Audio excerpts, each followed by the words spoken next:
Oi pessoal, tudo bem? Aqui é a Andrea do canal STJ nos Lençóis da Liberdade. Espero que esteja tudo tranquilo com vocês. Vamos para mais um vídeo e hoje nós vamos falar sobre o ambiente tóxico das testemunhas de Jeová.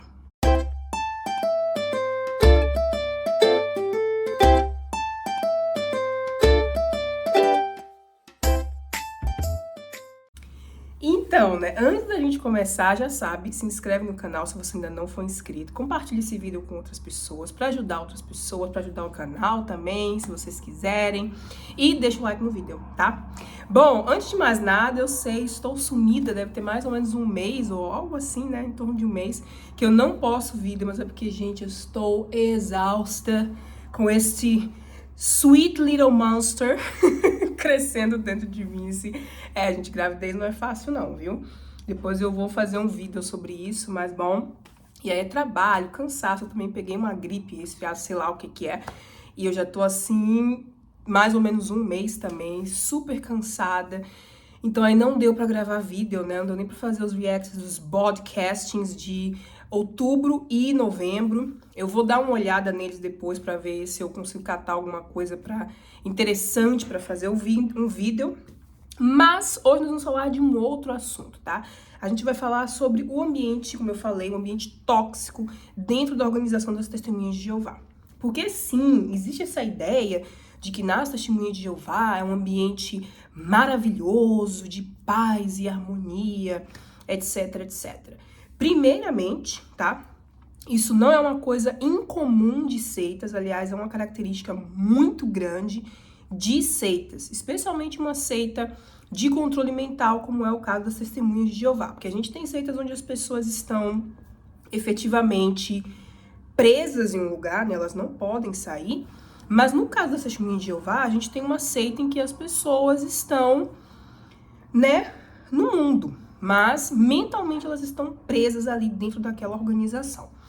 Mas então, tem uma série de vídeos aqui no canal, eu sempre menciono porque eu acho super interessante para entender como funcionam as seitas e o porquê de a gente afirmar que as Testemunhas de Jeová são uma seita, tá? Que é a série de vídeos do BITE, tá? Tem uma playlist aqui no canal, como se diz, gente? Um nome, as 4 letras, que em inglês fica o modelo BITE, do Steven Hassan. Ele é um especialista em seitas, ele já fez parte de uma seita também, dos Moonings, e eu analisei esse modelo, utilizando as Testemunhas de Jeová como exemplos ali para cada um daqueles itens na lista, tá? E o primeiro deles é a letra B, que em inglês é behavior, e quer dizer comportamento. Então, esse vídeo, sobre a letra B do modelo BITE, ele vai também complementar algumas coisas que eu vou dizer aqui. Então, se você quiser depois dar uma conferida lá. Mas muito bem. Quando você está dentro de uma seita, pessoal, uma seita, ela funciona como um corpo, tá? Você precisa ter uma unidade ali dentro. E essa unidade sempre é baseada na ideia de que existe um ambiente de amor, de paz, de harmonia ali dentro. E isso não pode ser quebrado de maneira nenhuma. Não importa o que aconteça, tá? Eu peguei um artigo aqui do próprio site, do jw.org. Se vocês ouviram alguma coisa, é um avião passando, tá? Desculpa. E o nome desse artigo é Paz na Congregação. Você faz a sua parte? Eu não vou ler o artigo inteiro, tá? Depois eu vou deixar linkado na descrição do vídeo esse artigo, se vocês quiserem ler ele completo.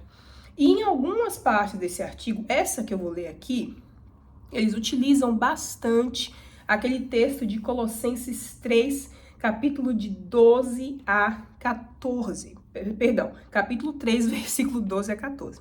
Que diz, continuem, em resumo aí, desses versículos, continue a suportar uns aos outros e a perdoar uns aos outros liberalmente, mesmo que alguém tenha razão para queixa contra outro. E aí, a gente fala assim, beleza, não é uma coisa essencialmente ruim ensinar as pessoas a perdoarem as outras, Porque é bom perdoar, já que Isso também serve como algo para ajudar você a lidar com a situação. Mas, minha gente, quando a gente fala perdoar, não quer dizer que você tem que ficar ali amiguinho, continuar amiguinho de quem te fez mal. E isso é o que acontece dentro da organização. Não só da organização, mas em outras seitas, né? Isso rola também, como eu falei.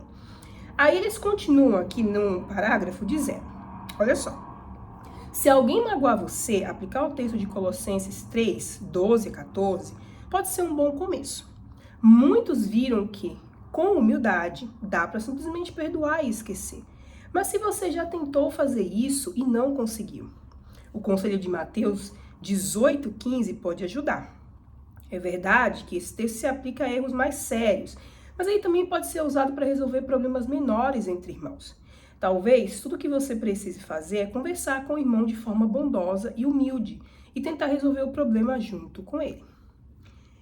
E aí, né, é que vem o pulo do gato, porque eles dizem isso aqui para problemas mais graves e tal, tanto problemas mais graves quanto para problemas menores. Se você já foi testemunha de Jeová, ou se você é testemunha de Jeová e por acaso está vendo esse vídeo, você sabe muito bem que dentro da organização você não pode ficar brigado com outros irmãos, tá? Não importa o que esse irmão tenha feito contra você. Até mesmo que se esse irmão tiver cometido um crime contra você, você tem que fazer as pazes. Porque eles dizem, né? Não vão haver dois paraísos, vai ter um paraíso só para todo mundo. Então a gente tem que perdoar os nossos irmãos. E diz apenas perdoem. A tradução do Novo Mundo diz, perdoem liberalmente. Porque não é só uma questão de perdoar, mas precisamos perdoar generosamente. Temos que estar dispostos a perdoar, por assim dizer, alguém que na verdade não merece ser perdoado. Por que devemos estar interessados nesses dois aspectos, suportar uns aos outros e perdoar liberalmente? É verdade que às vezes achamos que temos algum motivo para não perdoar alguém. Mas lembre-se da ilustração de Jesus sobre o escravo que tinha uma dívida muito grande. A quantia que esse escravo devia era de 60 milhões de denários. E ele foi perdoado.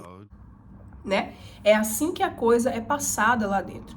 Inclusive, pessoal, em casos de crimes, tá? Em casos de abuso, em casos de estupro, qualquer coisa que tenha acontecido dentro da organização, você tem que perdoar e esquecer. E isso, minha gente, é um dos grandes problemas dentro dessa organização, porque você tira da pessoa o sentido de razão, o sentido de valor próprio. Porque imagina, se alguém te faz uma coisa muito prejudicial, se alguém faz uma coisa ruim contra você, entendeu? Beleza, você vai dizer, não, eu vou esquecer o que a pessoa fez, mas não significa que você tem que voltar ao convívio daquela pessoa. E isso acontece dentro da organização. Uma pessoa faz algo contra você e, como eu disse, pode ser qualquer coisa, de pegar dinheiro emprestado na sua mão e não pagar, até, né, um caso de abuso ou coisas do tipo. E você tem que conviver com aquela pessoa na mesma congregação que você. Tantos casos acontecem de pessoas que sofreram, né, que foram machucadas, né, que foram abusadas por outros membros da congregação. Quando se descobre isso, quando isso vem à tona, o que se diz é, né, não, você tem que perdoar e você tem que continuar convivendo com aquela pessoa na mesma congregação que você, tá? Isso acontece. Aliás, eu nem preciso ir longe, né? Eu já citei isso outras vezes em outros vídeos aqui. A pessoa que abusou de mim quando eu tinha 8 anos de idade, que também era uma testemunha de Jeová, ele não era da mesma congregação que eu, mas era do mesmo circuito, né, em determinados momentos. Então, quando eu ia para assembleias e congressos, eu via essa pessoa lá, tá? E ninguém nunca me perguntou como é que eu me sentia em relação àquilo, é aquele negócio, né? Perdoar e esquecer, e isso não é uma coisa saudável, tá? Porque perdoar não significa necessariamente que você tem que voltar às boas com aquela pessoa, tá? Perdoar pode ser simplesmente o fato de você não ficar mais remoendo o que aquela pessoa fez pra você, mas eu também não quero conta mais com essa pessoa. E infelizmente, lá dentro você é forçado a fazer isso, né? A menos que a pessoa se mude de congregação ou você se mude de congregação. Mas caso isso não aconteça, você tem que conviver com a pessoa que te fez mal. E se você reclamar, você é o errado. Se você ler esse artigo todo aqui, você vai ver que existe essa indiferença, né? Existe essa questão aí de você ter que continuar convivendo com pessoas que você discorda, porque eles misturam tudo, eles pegam um negócio que é tipo discordar de alguém ou alguém que te fez mal e simplesmente eles colocam tudo no mesmo balaio, porque geralmente isso acontece em seitas também, né? Você não tem um grau de diferença entre, não sei, alguém discordar de você e alguém te fazer efetivamente mal. Tudo que pode perturbar a paz da congregação tem que ser enterrado e você tem que passar por cima. Essa é uma das coisas. Uma outra coisa que faz com que o ambiente das testemunhas de Jeová seja um ambiente tóxico é o próprio fato de você não poder ter amizades fora daquele círculo, né? Você tem que casar com quem é testemunha de Jeová, você tem que ter amizade com quem é testemunha de Jeová. Então, todo o seu círculo íntimo tem que ser formado por pessoas da mesma religião que você, tá? Até se você tiver parentes que não são testemunhas de Jeová, você não deve ter amizade com eles. Ah, mas eu conheço fulano de tal, que é testemunha de Jeová e é meu amigo. Ah, mas minha mãe é testemunha de Jeová e ela ainda tem uma boa relação comigo, etc. Sim, isso pode acontecer. Mas a ordem, tá? O mandamento lá dentro é de você só ter associação íntima com quem é testemunha de Jeová também. Então imagina, você tem um ambiente fechado, pequeno, com pessoas que estão recebendo os mesmos ensinamentos, né, tóxicos que você. Então, obviamente, isso vai acarretar em problemas. Você vai ter muito problema de fofoca. Sempre tem fofoca. Você vive num ambiente de pessoas que estão o tempo inteiro te analisando, querendo saber o que você faz. Porque é assim, né, gente? Eles vivem para aquilo, tá? As testemunhas de Jeová, mesmo aquelas que trabalham fora, né, têm seus empregos, ou estudam, ou faz qualquer outra coisa, mas a vida íntima delas tem que ser dentro da congregação. Então é óbvio que você vai ter muita fofoca. Quantas vezes uma pessoa passou por uma comissão judicativa, né, como eles dizem lá dentro, e se você não sabe o que é comissão judicativa, a gente é tipo um tribunal que eles têm para julgar quando alguém comete um pecado grave, tá? E esse pecado grave pode ser qualquer coisa, né? De fumar um cigarro até assassinato, tá? Porque, de novo, né? Nas seitas você não tem essa divisão, às vezes, de gravidade das coisas. Então, imagina, uma pessoa vai passar por uma comissão porque ela foi numa festa, encheu a cara e deu PT, vamos dizer assim. Ou ela pode passar por uma comissão porque ela fez sexo sem estar casado com alguém. Ou ela pode passar por uma comissão porque ela extua alguém, tá? Pode ser qualquer coisa. Mas, enfim, aí a pessoa passa por essa comissão judicativa e supostamente ninguém deveria saber o porquê que essa pessoa passou por essa comissão judicativa, tá? Mas sempre fica se sabendo, tá? Sempre quando alguém anuncia na tribuna, porque depois de passar por essa humilhação toda, eles vão na tribuna e anunciam, ó, fulano passou por uma comissão judicativa e foi repreendido, né? Quer dizer que a pessoa fica sem poder participar dos privilégios lá dentro, como participar nas reuniões ou, sei lá, segurar o microfone para poder, durante o estudo da sentinela, etc, etc. Os privilégios de limpeza você mantém, tá? Porque aí, né, querido, tem que ter humildade, tem que limpar. Mas, enfim, eles não dizem o que a pessoa fez, né? Falam, não, a pessoa foi repreendida ou desassociada, que é quando a pessoa tipo, excomungada, vamos dizer assim, e as outras pessoas não podem mais falar com ela. Se bem que não faz muita diferença em alguns aspectos, porque muita gente que é repreendida também sofre o tratamento de gelo, né? Sofre aí a ostracização suave, vamos dizer assim. Não pode convidar fulano porque ele foi repreendido. Mas então, né, você tem essa comissão, mas no fim, todas as pessoas acabam sabendo por que aquela pessoa sofreu aquela punição. Né? Porque os anciãos contam para suas esposas, muitas vezes, aí a esposa vai lá e conta para as outras pessoas e a congregação acaba sabendo de tudo, sabe?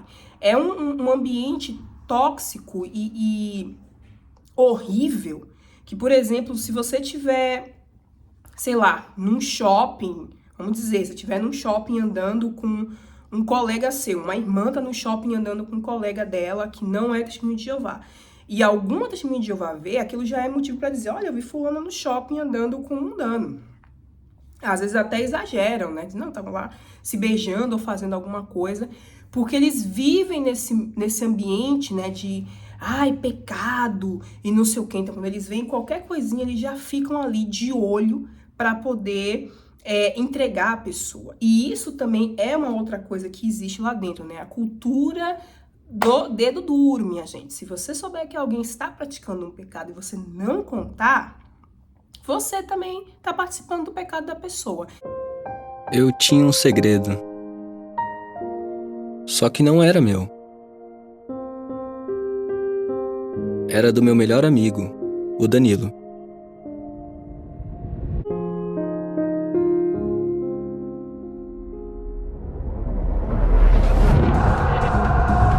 O Danilo não era mais a mesma pessoa.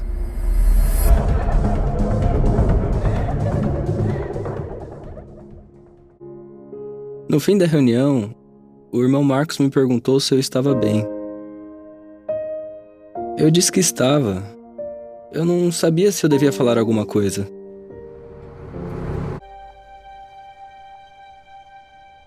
O irmão Marcos me perguntou de novo como eu estava. Ele percebeu que alguma coisa estava me incomodando. Então eu me abri com ele.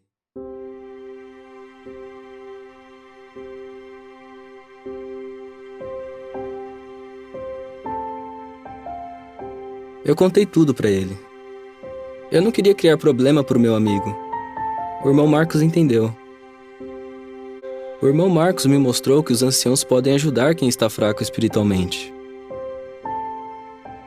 Se a gente não contar o que um amigo faz de errado, ele não vai conseguir a ajuda que precisa. Todo esse tempo, eu estava pensando só no que o Danilo tinha feito de errado. Por isso eu não tinha falado nada. Então existe essa cultura lá dentro de que você tem que contar se você souber que alguém está fazendo alguma coisa errada, tá? E obviamente, né, isso contribui para todo mundo ficar com as anteninhas, ó, ligadas ali, vendo, né, se fulano ou se Beltrano tá fazendo alguma coisa errada. Então você imagina viver dentro de um ambiente assim. Se alguém te fizer um mal, você tem que perdoar, você tem que continuar convivendo com aquela pessoa porque ele é seu irmão, porque ele se arrependeu, etc, etc. Você vive num ambiente onde existe muita fofoca, porque, como eu disse, a vida íntima deles tem que ser ali dentro. Então, obviamente, né, ficar um de olho no outro para saber da vida do outro, fofocando.